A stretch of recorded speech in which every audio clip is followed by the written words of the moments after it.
Movie start होती है एक गांव मोरियाना से, जहां एक दिलीप जात के लड़के दिलीप को राम शंकर के आदमियों ने मार दिया क्योंकि वो दिल्ली में जॉब करके अब अपने पैसे कमा रहा है और इक्वालिटी की बात करता है। अब बिहार का सीएम भीमा और इसका पीए मिश्रा परेशान है क्योंकि इनकी पार्टी के लोग न्यूज में इन्हीं के खिलाफ बोलते रहते हैं। फिर दिखाया जाता है कि आज बहुत टाइम बाद भीमा सीएम हाउस बिहार से अपने गाँव अपनी फैमिली को मिलने आता है। इधर रानी भीमा पे बहुत गुस्सा होती है क्योंकि वो रानी से ज्यादा टाइम अपने पीए मिश्रा के साथ गुजारता था। रानी ने इनसे आज ही गाय का दूध निकलवाया और बेचने को भी बोला। अब सीएम को ये सब करता देख के मीडिया को कंटेंट मिल गया और फिर सीएम की देखा देखी सभी लोग ये काम करने लगे। ये सब देख के भीमा की अपनी पार्टी के लोग जो नवीन को सीएम बनाना चाहते थे वो भी उसकी तारीफें करने लगते हैं। अब मोरियाना गांव दिखाया जाता है जहां राम शंकर के लोगों ने दिलीप को मारा था और अब उसका बदला लेने लाल झंडा गैंग वहां पहुंच जाता है। ये गैंग माइनॉरिटीज से होने वाले जुल्म के खिलाफ जंग कर रहा होता है और उन्होंने यहाँ 8 लोगों को मार दिया था। राम शंकर ने दिलीप को मारा तो किसी को पता नहीं चला, लेकिन जब इस गैंग ने 8 लोगों को मारा तो ये बिहार की ब्रेकिंग न्यूज बन गई। सब सीएम भीमा के अगेंस्ट बोलने लगे और नवीन ने तो भीमा के इस्तीफे की मांग के लिए प्रोटेस्ट भी शुरू कर दिया। भीमा की ही पार्टी के दूसरे एमपी काला नाग ने भी दिल्ली फोन घुमाना शुरू कर दिया कि बिहार अब सेफ नहीं है, जिसके बाद भीमा को दिल्ली से गोरा का फोन आता है और वो उसे वार्निंग देता है कि राज धर्म का पालन करो। अगले दिन दिखाया जाता है कि प्रेम जो नवीन के ग्रुप का बंदा था वो लाल झंडा गैंग के चीफ को पैसे देने आता है। मतलब कि वो 8 लोगों का मर्डर नवीन ने पैसे दे के करवाया था ताकि सीएम भीमा को गंदा कर सके।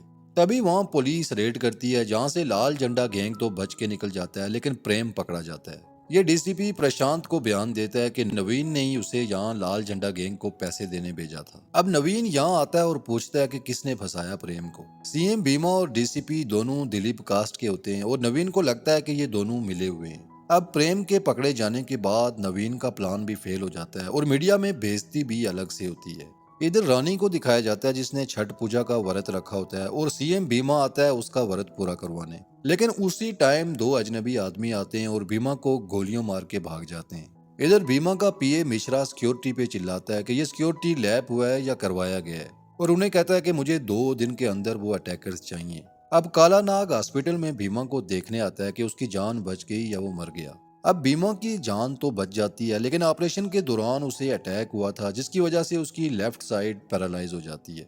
अब नवीन भी अपने साथियों के साथ हॉस्पिटल आता है जहां मिश्रा समझ जाता है कि ये लोग अब इस पर पॉलिटिक्स खेलने की कोशिश करेंगे। इसलिए वो हॉस्पिटल में डॉक्टर्स को कहता है कि कल ही भीमा को यहाँ से घर शिफ्ट किया जाए और मीडिया में झूठी खबर चलवाता है कि भीमा की हालत अब बेहतर है, ताकि इसकी पार्टी के बाकी लोग सीएम की कुर्सी के लिए कोई नया ड्रामा ना शुरू कर दें। अगले दिन नवीन ने मिश्रा को अपने घर बुलाया जहां उसने दिल्ली से गोरा और बाकी लोगों को भी बुलाया होता है। नवीन ने डॉक्टर से पता लगवा लिया था कि भीमा की हालत ठीक नहीं है और उसे वापस आने में 6 से 7 महीने लग सकते हैं। इसलिए भीमा की वापसी तक सीएम की कुर्सी पे कौन बैठेगा ये लोग आज यही डिस्कस करने इकट्ठे हुए थे। अब गोरा भीमा से भी मिलता है और उसे कहता है कि तुम अपनी रिकवरी तक आराम करो, तब तक तुम्हारी जगह सीएम की कुर्सी कोई और संभाल लेगा। इनकी पार्टी में कुल 117 एमपीज होते हैं जिनमें से 62 एमपीज भीमा के साथ होते हैं। अगर नवीन इनमें से 10 एमपीज को किसी तरह तोड़ के अपनी तरफ कर ले तो वो भीमा की जगह सीएम बन सकता है, और वो ऐसा ही करता है। अब नवीन के पास 58 एमपीज होते हैं और भीमा के पास 52, यानी नंबर गेम चेंज हो चुकी है और टेबल टर्न हो चुका है। अब सीएम के चुनाव के लिए पार्टी मीटिंग होती है जहां कहानी में एक नया ट्विस्ट आता है, जब काला नाग अपने 8 एमपीज को भीमा को दे देता है और अपनी सीट से भी रिजाइन कर देता है। और यहीं हमें पता चलता है कि भीमा ने ही काला नाग के साथ प्रॉमिस किया था कि वो उसे सीएम बनाएगा, और उसने ये इसलिए किया था ताकि नवीन का सीएम बनने का रास्ता रोक सके। इस हार के बाद नवीन को बहुत गुस्सा आया और उसने पार्टी को ही छोड़ दिया। इसके बाद कहानी में एक और ट्विस्ट आता है जब भीमा अपनी जगह सीएम के लिए रानी का नाम दे देता है। काला नाग के साथ भी हाथ हो जाता है क्योंकि वो अपनी सीट से भी रिजाइन कर चुका होता है सीएम बनने के चक्कर में। इसके बाद दिखाया जाता है कि बिहार का गवर्नर रानी से सीएम का ओथ लेता है। रानी पढ़ी लिखी नहीं थी और उसने सारी जिंदगी गांव में अपनी फैमिली में गुजारी थी, इसलिए ओथ लेते हुए वो सही से बोल नहीं पाती। जिसके बाद मीडिया पे शोर पड़ जाता है कि न्यू सीएम अनपढ़ है, और अपोजिशन वाले भी इसका खूब मजाक उड़ाते हैं। अब अगले दिन कैबिनेट की मीटिंग होती है जहां रानी ने सबको ब्रीफिंग देनी थी, लेकिन रानी वहां जाने से मना कर देती है क्योंकि उसने अपने बच्चों को देखना है, बीमा की केयर करनी है और अपनी गाय भैंस का ख्याल रखना है। इसलिए वो कहती है कि मैंने सीएम बनना ही नहीं है। लेकिन मिश्रा जी उसे जबरदस्ती उठा के कैबिनेट की मीटिंग में ले जाते हैं, जहां सभी एमपीज रानी का फूलों के साथ वेलकम करते हैं। अब रानी ठहरी गांव की सीधी सादी लड़की, वो इन सबको डांट पिला देती है और उन्हें कहती है कि मैं शादीशुदा हूँ, तुम लोगों को शर्म नहीं आती मुझ पे फूल फेंकते हुए। दूसरी तरफ नवीन अपने ग्रुप के साथ अपोजिशन पार्टी तारकेश्वर को ज्वाइन कर देता है। इधर मिश्रा काला नाग से मिलता है, जो कि मिश्रा पे भड़क रहा होता है क्योंकि उन्होंने उसके साथ हैंड कर दिया था। मिश्रा उसे कहता है कि हमें लगता है बीमा पे अटैक में तुम्हारा भी हाथ है। अगर तुम्हारा नहीं है तो पता करो कि इसमें किसका हाथ है, और इसके बाद अपनी खोई हुई कुर्सी भी तुम्हें वापस मिल जाएगी। इधर रानी का फिर से वही रोला। वो आज फिर सीएम ऑफिस जाने से मना कर देती है और वो कहती है कि मुझे गाँव जाके अपनी गाय भैंस देखनी है। वहीं मिश्रा उस पर चिल्लाता है और कहता है कि बीमा का ड्रीम था बिहार को बेहतर बनाना, अपनी खेतों का हक लेना। तुम अगर सीएम ऑफिस नहीं जाओगी तो ये पोस्ट हाथ से चली जाएगी और बीमा का ड्रीम भी टूट जाएगा। क्या तुम नहीं चाहती कि हम पता चलाएं कि बीमा पे अटैक किसने करवाया? अब ये सब सुनने के बाद रानी सीएम का काम करने के लिए सीरियस हो जाती है। इधर लाल झंडा गैंग की तरह एक और गैंग दिखाया जाता है जिसका नाम मुखिया गैंग होता है। ये लोग खुद को अपर कास्ट मानते हैं और बाकियों को लोअर कास्ट, और इन्हें मारना ये स्वाब का काम समझते हैं। इस गैंग का खास आदमी होता है कोवर। दूसरी तरफ रानी डीसीपी के पास जाती है और उससे बीमा पे अटैक करने वालों की डिटेल मांगती है।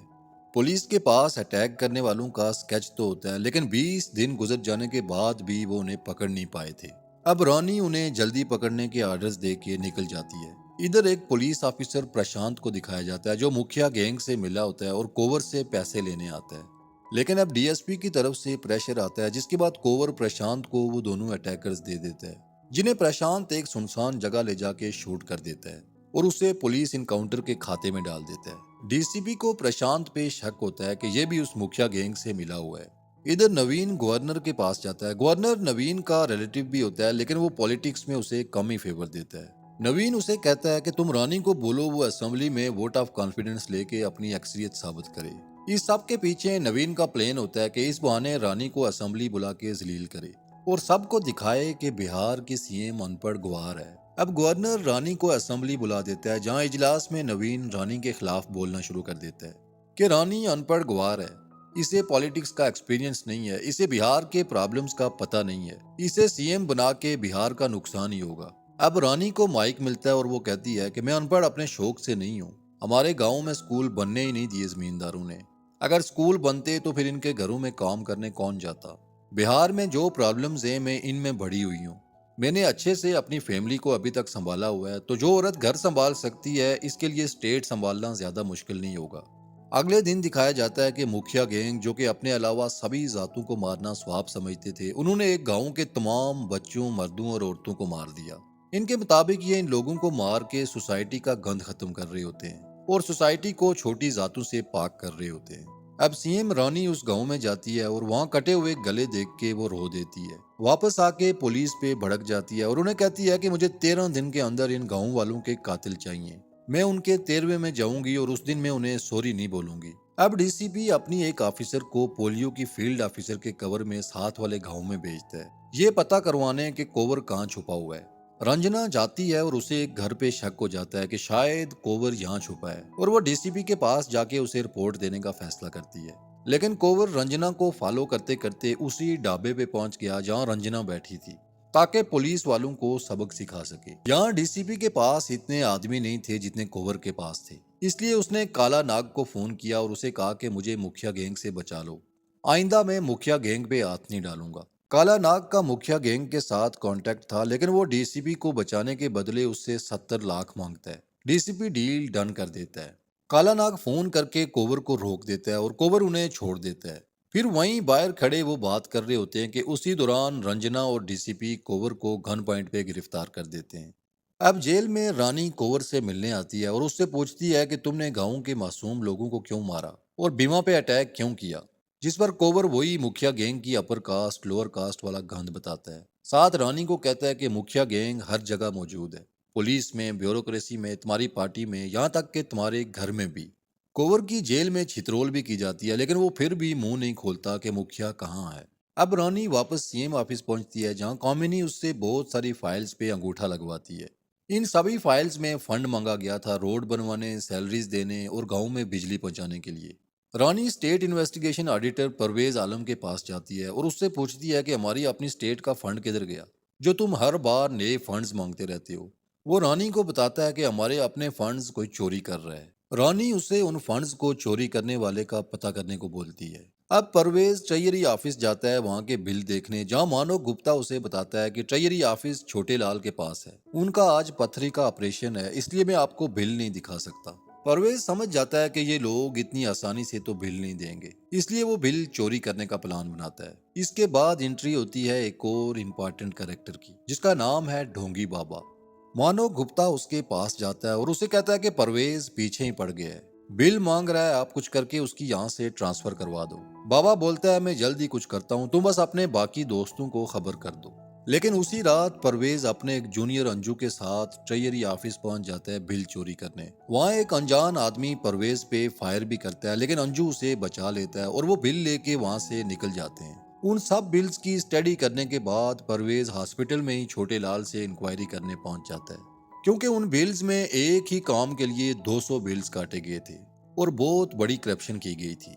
अब हॉस्पिटल में वही बंदा जिसने रात में परवेज पे गोली चलाई थी, वो डॉक्टर के ड्रेस में आता है और छोटे लाल को चुपचाप लेटने को बोलता है। बाहर से परवेज ये सब देख रहा होता है और उसे लगता है कि वाकई छोटे लाल का ऑपरेशन हुआ है और वो वहां से चला जाता है। दूसरी तरफ सीएम ऑफिस में पार्टी के एमपीज रानी से मिलने आते हैं। बीमा ने रानी को बस नाम का सीएम बनाया था ताकि सीट उसके पास रहे, बाकी सब मामलात पीछे बैठ के वो खुद ही हैंडल कर रहा था।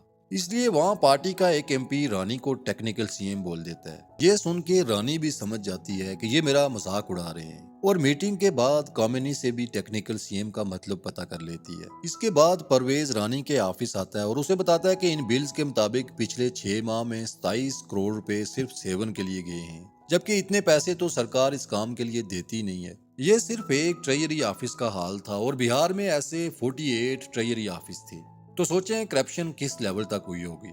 अब रानी उसे बाकी के ट्रेजरी ऑफिस से भी चोरी पकड़ने का बोलती है, जिस पर परवेज उसे बताता है कि कल रात भी मुझ पे अटैक हुआ और डीएम भी मुझे सपोर्ट नहीं कर रही। अब रानी सभी डीएम्स को परवेज की सपोर्ट का ऑर्डर दे देती है।